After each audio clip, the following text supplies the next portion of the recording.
जय Jivdani. Beauty with astrology की founder मैं कामिनी खन्ना आप सभी समझदार दर्शकों के आगे आज एक चर्चा का विषय लेकर हाजिर हूं। मैं आपको बताऊंगी केतु के उपाय, सरल उपाय, सात्विक उपाय, जिससे केतु के दुष्प्रभावों से आपको मिल सकती है मुक्ति।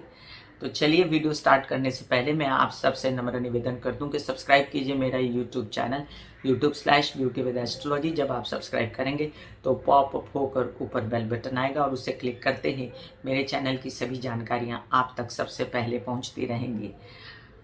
तो चलिए हम जानते हैं कि केतु के क्या उपाय हो सकते हैं। अब केतु जो है वो, राहु जो है वो सिर है और केतु जो है वो धड़ है। केतु दिल है, राहु दिमाग है। ऐसे में केतु जो है वो सात्विक भी है।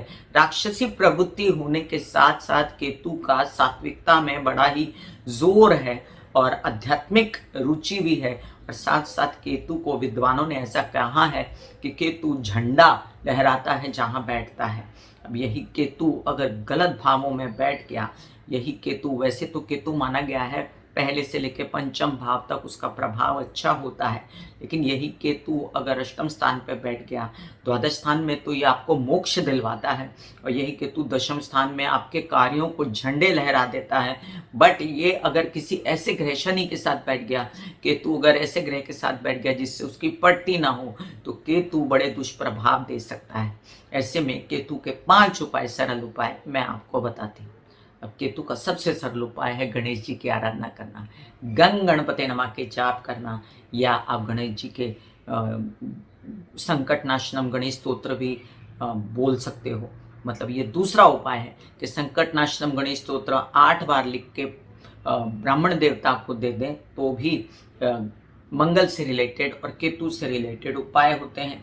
अब केतु का जो बहुत ही तीसरा मुख्य उपाय है वो है ब्राह्मणों को कुछ देना या उनकी सेवा करना या उनको हेल्प करना।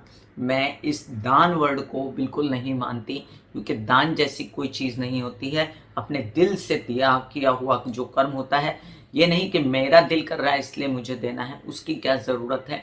उसको जानते हुए अगर मैंने कुछ किया तो केतु के दुष्प्रभाव यहाँ पर कम हो जाते हैं।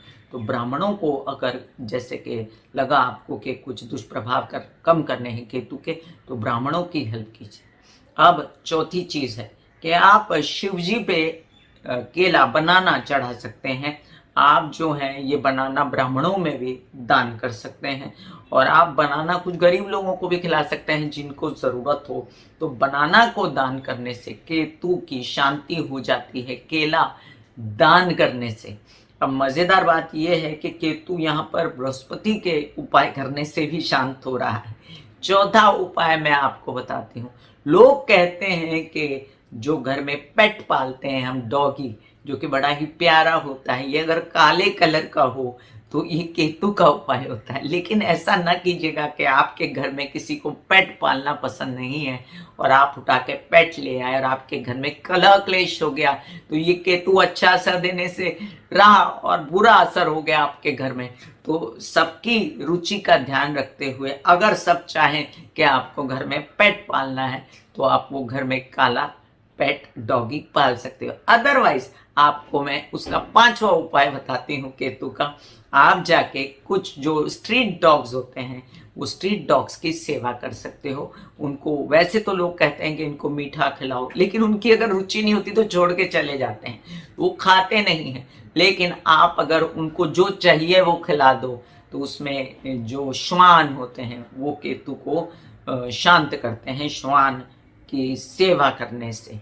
अब ये केतु के उपाय में लास्ट मैं आपको एक उपाय बताती हूँ। केतु अगर आप कान छिदवा लेते हो, मतलब पुरुष भी छिदवाते हैं कान, तो अगर कान छिदवा लेते हो तो और सोना पहन लेते हो उसमें, तो भी केतु का उपाय हो सकता है। मैंने आपको केतु के कई उपाय बताए। चलिए, मेरे नाम से कुछ पैसा निकाल के अपने भगवान को चढ़ा दीजिए, और मैं ऐसा समझती हूँ कि आप ऐसा जरूर करेंगे, क्योंकि मैंने आपको उपाय बताए। बाद में वो पैसा आप किसी मंदिर में चढ़ा दीजिएगा, गणेश मंदिर में जहाँ आपका दिल करे चढ़ा दीजिएगा, शिव जी को चढ़ा दीजिएगा।